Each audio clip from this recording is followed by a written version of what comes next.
Hello les amis, donc là je vais vous faire une vidéo d'analyse complète pour la semaine prochaine, c'est pour vous montrer un petit peu comment je travaille et ça va vous aider du coup à structurer vos analyses, même si je vous le dis dès le début de la vidéo, le marché en ce moment est quand même un petit peu compliqué, il n'est pas très beau. Donc moi je démarre d'abord sur le dollar, donc là on est fin du mois, donc je vais voir ce qu'on a au niveau du coup du monthly. Quand je dis que c'est pas très beau, effectivement là on le voit, hein. Même en monthly, en fait, si on regarde un petit peu, c'est quand même une consolidation, hein. C'est pas un mouvement comme on a là, par exemple, un mouvement haussier, puis un mouvement baissier, très fluide. Ici, ben, on est en phase de consolidation. Par contre, le dernier mouvement qu'on a, effectivement, ici, on voit qu'on respecte toujours cette zone de support à ce niveau-là. Ok, même si on est revenu déjà une deuxième fois retester le support, on clôturera sûrement le mois, je pense, haussier. Même c'est sûr, et on respecte donc ce support. Donc ça c'est très important, ça veut dire que le dernier mouvement est un respect d'un support haussier, puis une hausse. On va du coup descendre en time frame et on va donc en weekly. En weekly, on observe également le respect d'un support weekly à ce niveau-là, qui avait été créé quand même assez récemment. Donc on va juste le mentionner comme étant support weekly juste ici. On observe également que à ce niveau-là, on crée un support inverse. Ok. C'est pour ça que je vous dis que le marché est compliqué, c'est qu'ici vous avez du coup une résistance weekly qui vient de se créer récemment, et donc le marché est entre deux finalement zones, support et résistance, qui sont en plus sur la MTF, hein, donc weekly. Euh, Par contre, moi je reste persuadé euh, que mon analyse monthly est bonne, et donc du coup, le weekly qui est ici, moi je l'oublie. Ou au pire, ça sera, on va dire, on va le laisser, mais ça sera pour effectivement une target plutôt de marché que, on va dire, un réel bloquant. Donc on va se le laisser quand même. Ok, et on va descendre du coup en daily. En daily, qu'est-ce qu'on observe? On observe que ce gap à ce niveau-là est parfaitement respecté également. Ok, on voit bien la consolidation ici. Donc gap respecté, on descend du coup en 4 heures. En 4 heures, hop, on va raccourcir ces zones-ci pour voir un peu plus clair. En 4 heures, j'ai donc dernièrement créé un CB à ce niveau-là, qui est toujours respecté. Par contre, je suis bien allé dans ma zone d'intérêt HTF, c'est-à-dire que j'ai bien retesté le daily, retesté le weekly, et en même temps j'en ai profité pour faire une vraie liquidation finalement de toute cette liquidité qu'on avait là. Okay. Donc même si on voit qu'ici là on avait bien une première touche qui a lancé un mouvement fort, on voit que le marché a à nouveau repris la liquidité là-haut sur sur cette zone là, previous week high, pour ensuite repartir du coup fortement à la baisse, donc c'est une vraie prise de liquidité. Et là finalement on revient sur cette zone là pour potentiellement repartir à la hausse. Mais là on voit que ça, quand on trade dans cette zone là, on est sur du trading de range. Ok, parce qu'on voit que le marché il monte, boum, il touche, il prend sa liquidité, il redescend, il prend sa liquidité, il remonte, il prend sa liquidité, il redescend, etc. Et il fait que ça. Donc mon dernier niveau, on va dire clé, c'est ce niveau H4. S'il est respecté, c'est qu'on va encore partir un petit peu à la baisse. Mais en tout cas, moi, j'aimerais qu'il ne soit pas respecté. Et idéalement, j'aimerais même que du coup, donc ça crée un IFVG ou un BPR, peu importe, et qu'on aille casser cet OB baissier à ce niveau-là pour que ça puisse nous créer du coup un breaker block H4. Et effectivement, là, si ça crée un breaker block, le marché sera hyper bullish, je pense, parce qu'on a fait une vraie prise de liquidité en profondeur sur le weekly et sur le daily. Et donc si on casse cette OB, on pourra avoir quelque chose un petit peu comme ça pour aller chercher du coup les points les plus hauts. Voilà mon avis sur du coup le dollar. Donc le dollar, je pense qu'il est court terme peut-être un petit peu baissier, mais c'est même pas sûr. On va peut-être ouvrir bullish du coup sur lundi. Mais sinon, je suis plus haussier dans le fond. Donc là, vous voyez, je vais mettre un petit marqueur bleu pour dire je suis haussier du coup sur le dollar. On va sur GBP USD et on ira voir aussi Euro USD juste après. GBP USD, hop, qu'est-ce qu'on observe? On observe qu'on a aussi, vous voyez, sans forcément aller sur le daily, tout ça, pas forcément besoin, sauf pour comparer Euro USD et GBP USD, mais observez bien que là, qu'est-ce qu'on a? Ben voilà, regardez, on va quand même marquer le daily si vous voulez, mais on n'est pas obligé. Daily, et encore que, ouais, si, c'est ça. Daily, du coup, vous avez quand même, alors je pense qu'il est encore valide, un support daily. Bon, ouais, c'est pas fou. Sinon, il y a cette zone-ci, là. Vous voyez, si on prend simplement le gap ici, hop. Donc ici, on a créé un support daily. On descend du coup en 4 heures. 4 heures, qu'est-ce qu'on a? On a créé également un niveau H4 là, à la clôture du marché à ce niveau-là. Ok. Donc là, qu'est-ce qu'on voit? On voit que sur GU, on est encore bullish. Mais moi, ce que j'aimerais, c'est j'aimerais aligner mon DXY avec GU. Donc ce que j'aimerais, c'est que forcément, il invalide ce niveau H4 pour ensuite partir à la baisse. Ça serait on va dire mon scénario idéal. Si maintenant ça se produit pas de suite, c'est pas grave. Si le DXY respecte son CB et si EU respecte son BZ, c'est pas grave. Qu'est-ce qu'on ira chercher? On ira chercher probablement à minima cette liquidité là, hein, c'est-à-dire aller toucher du coup le gap qui est ici, qui n'a pas été vraiment retesté. Par exemple, en liquidité court terme. Vous voyez?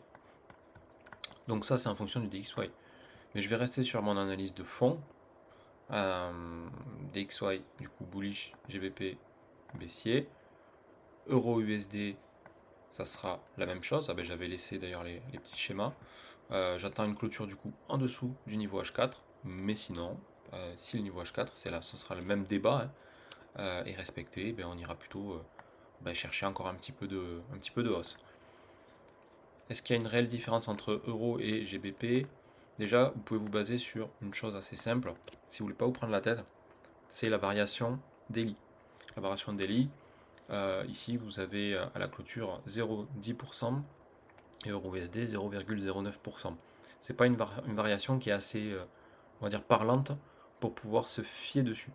Vous voyez, c'est pas comme quand on a la variation, par exemple AUD-USD à 0,31 et NSD-USD à 0,92. Là, vous avez aucun écart, ça compte pas. Ok. Du coup, vous êtes obligé de regarder qu'est-ce que vous voyez finalement en potentielle divergence sur les deux paires. Et je le découvre un petit peu avec vous. Ok. GBP et euro. En euro, on avait une divergence baissière, mais elle date un petit peu. Qui était ici, on l'avait marqué, vous voyez, c'est ici.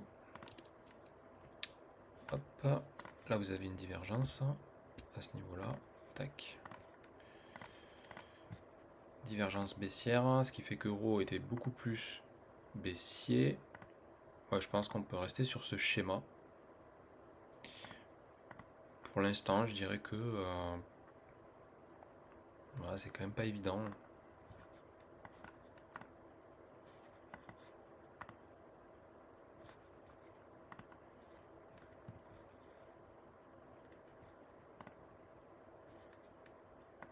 Ouais, si. Alors, ce qu'on va faire, c'est regarder. Ouais, si. Je vais rester sur ça. Moi, je pense que euro est plus baissier et GBP est plus haussier sur le fond. Ok, pourquoi? Parce que je vous l'ai montré tout à l'heure en daily. Vous avez, en plus ça correspondrait du coup, à la SMT. En daily, ici, vous avez la résistance qui est devenue support. Ok. Alors que si vous observez du coup sur euro, ben en fait, c'est pas le cas. Hein. On n'a pas passé finalement l'espèce de barrage daily là à ce niveau-là. Donc je dirais que GBP est un peu plus haussier. Ça correspond à la SMT, donc pourquoi pas. Vous avez aussi ce qui existe un indicateur de force relative. Un indicateur de force relative que vous allez pouvoir utiliser, en fait, c'est simplement la paire euro-GBP qui compare la force entre euro et GBP directement. En gros, ici, donc on va se mettre en 4 heures. À ce niveau-là, quand euro-GBP monte, ça veut dire que du coup, euro est plus fort que GBP. Et donc ça veut dire que si vous avez un dollar baissier, vous allez devoir acheter euro plutôt que GBP. Okay. Puisque l'indicateur de force relative qui est euro-GBP vous donne cette information-là. Donc là, on voit que euro est en train de remonter face à GBP. Là, on sent qu'il y a un affaiblissement. Si on regarde en daily, effectivement, on a fait peut-être une clôture en CRT. On résiste un petit peu dans cette zone-ci. Peut-être qu'on a fait le mouvement, ça y est, et qu'il va s'affaiblir. Et c'est pour ça qu'on a finalement cette impression que GBP est en train de redevenir un peu plus fort. Mais en tout cas, sachez que ça marche hyper bien. Et notamment quand on a eu cette prise de liquidité là, de euro GBP. À partir du moment où on a eu cette prise de liquidité, on avait du coup GBP qui était beaucoup plus fort que euro. Et dès qu'on a atteint cette prise de liquidité, on a eu le cas inverse. Et ça a marché alors de suite sur les marchés. Et ça, c'est hyper important. C'est pour ça que je vous conseille de l'utiliser et d'observer ce qui se passe sur les prises de liquidité, s'il y a des PDR qui se créent, tout ça sur EuroGBP, parce qu'en fait ça va jouer vraiment sur votre intraday quand vous allez devoir utiliser GBP ou euro. Okay. Donc je vais rester sur ça. GBP je le prendrai plus sur de l'achat et euro plus sur de la vente du coup pour la semaine prochaine, en partant sur ce scénario là, bien sûr. On va maintenant sur les deux paires corrélées qui sont AUD et NSD, en gardant le principe que le dollar sera du coup haussier. Regardez, variation, qu'est-ce que je vous disais, 0,31, 0,92, voilà, ça se voit en fait. Donc là, est-ce que j'ai envie de réfléchir? Non, en fait, j'achèterai du coup NSD, USD, plutôt que AUD, USD par exemple. Okay. Est-ce qu'il y a besoin de démontrer que c'est bullish?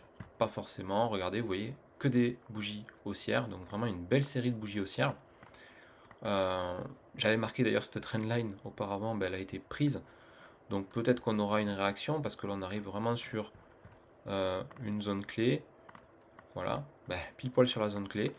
En attendant, en fait, on reste quand même haussier et notre dernier niveau créé, donc c'est bien ce support à ce niveau-là. Et tant que ce support est respecté, du coup, on ne change pas du tout l'objectif. On va directement du coup sur les autres paires. J'analyse beaucoup moins les autres paires en fait parce qu'au final je me base sur le dollar. Il n'y a que sur Euro USD, GBP USD où je suis un peu plus approfondi. Sur les autres paires, je fais simplement ma corrélation, je prends celle qui m'intéresse le plus et après on voit ce que nous donne du coup le marché. Donc USD CHF, j'avais tracé du coup cette zone d'intérêt, finalement ça a bien touché et ça a pris les equal low, donc ça c'était la semaine dernière. Donc là, forcément, qu'est-ce qu'on a?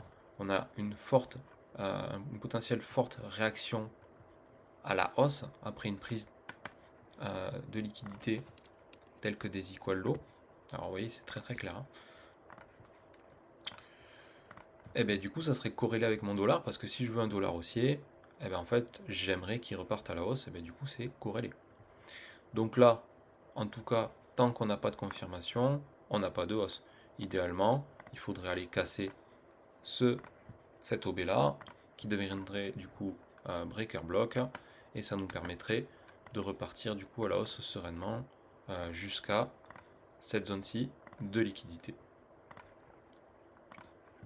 Ok.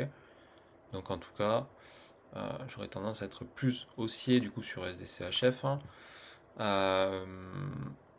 Ceci dit, quand je vois le pourcentage de variation, j'ai plus envie, on va dire, d'aller sur par exemple USD-CAD qui est une paire qui est super forte en ce moment. Vous le voyez, c'est une paire qui fait que de la trendline, Là, on a une liquidation de trendline. Maintenant, il y a des chances que ça reparte. Donc en fait, si je dois sélectionner une paire, vous le voyez, la différence entre USD-CHF qui est allé chercher sa liquidité, qui a respecté parfaitement ses PDR et baissiers, puis derrière USD-CAD qui lui est en train de créer ici un busy qui est encore respecté, je me dis si je dois aller chercher de l'achat, effectivement, ça sera USD-CAD. Ok, et pas USD-CHF ou pas USD JPY qui respecte encore parfaitement sa baisse. Ok. Nasdaq, on va comparer Nasdaq et SP. Nasdaq, notre dernier vrai support haussier en H4, il est ici.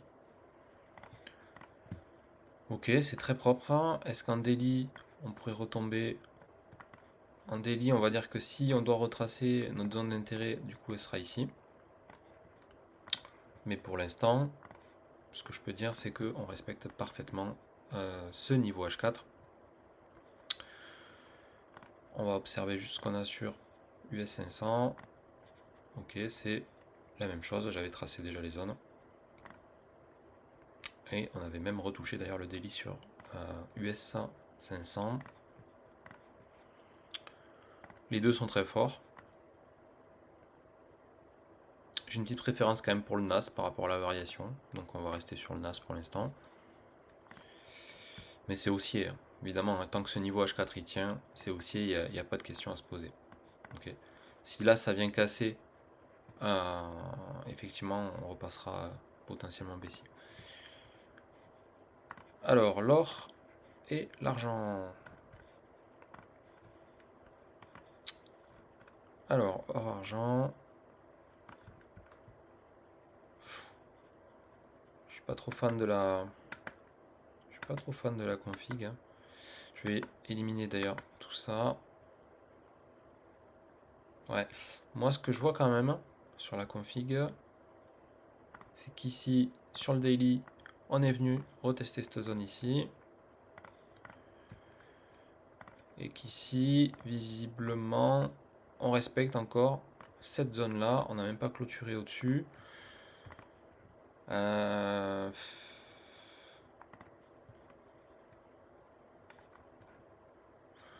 Ouais, vous voyez, juste après avoir pris Previous Week High ici. Bon, par contre, là, on a fait un gros displacement. Ici, là. Ici, ça a bien forcé. Support H4. On a ici notre bébé à ce niveau-là. Et bon, ça, je l'avais vu aussi. Sur du court terme, on était plutôt haussier. Mais là, quand même, on a atteint des zones d'intérêt. Donc, ça me plaît pas trop. J'ai un problème d'alignement. J'aurais aimé qu'on clôture au-dessus là, par exemple, pour créer le breaker. Là, au-dessus de cette OB là. À ce niveau-là. Pour créer le breaker. On l'a pas eu. On respecte les zones daily baissières. Et ben pour moi, je pense qu'on est encore baissier. J'ai pas trop envie de jouer là contre ces niveaux H4 là, ces breakers. Je me dis, il faudrait que ça clôture quand même en dessous là. Ouais, alors là, avant que ça clôture. Hein. Ah, j'aime pas trop la configuration, mais je dirais qu'on est plus baissier. Donc je vais le mettre en rouge. Et XAUSD, lui, XAGUSD, pardon, est un peu plus baissier à mon avis. Ouais, de toute façon, sur la variation, il n'y a pas à hésiter.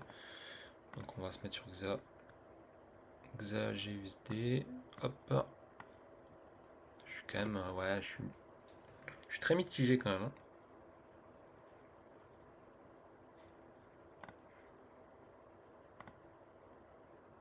Ouais, compliqué. Je dirais baissier, mais pour moi, c'est un peu flou là quand même. Hein. C'est un peu flou. Je vais même pas le dénoter. Voilà. Donc violet, couleur violette, ça veut dire je tranche pas. Je tranche pas, je donne pas d'avis. Voilà. Donc voilà l'analyse. Donc dollar, court terme, il peut être encore baissier, je vous le dis. Hein. Mais ma vision de fond, c'est que je le verrai plus bullish en tout cas pour la semaine prochaine. Ça reste du trading, ça reste des probas, on peut se planter, il faut s'adapter au jour le jour. Et déjà lundi soir, on en saura un peu plus. Et du coup, mes paires seront plutôt baissières par rapport au dollar. Et ensuite, du coup, je dirais que les indices seront haussiers et l'or argent à voir. J'aurais plus tendance à dire de la baisse moyen terme, de la hausse court terme. Voilà. Mais à voir. Voilà du coup l'analyse de marché. On va juste aller voir les news échos et on se laissera du coup sur ça. Concernant les news échos, semaine prochaine, 1er juin du coup, lundi, on est OK, rien de spécial. Mardi, rien de spécial. Mercredi, rien de spécial. Vous voyez, c'est pas parce que c'est rouge qu'il faut s'en inquiéter, hein, ça va juste bouger un peu plus. Mais ça reste PMI. C'est quand même une belle annonce, mais c'est pas inquiétant. Jeudi, rien du tout. Et vendredi, 14h30. Voilà, unemployment rate. Du coup là, pas bon. Donc vendredi après-midi, ben, vous ne tradez pas. Parce que ça c'est une annonce majeure. Et puis vendredi après-midi, c'est jamais bon. Donc voilà. Donc tradable du lundi au vendredi matin. Sans problème. Et toujours faites attention aux annonces de Trump. Je vous remercie. Je vous dis à bientôt.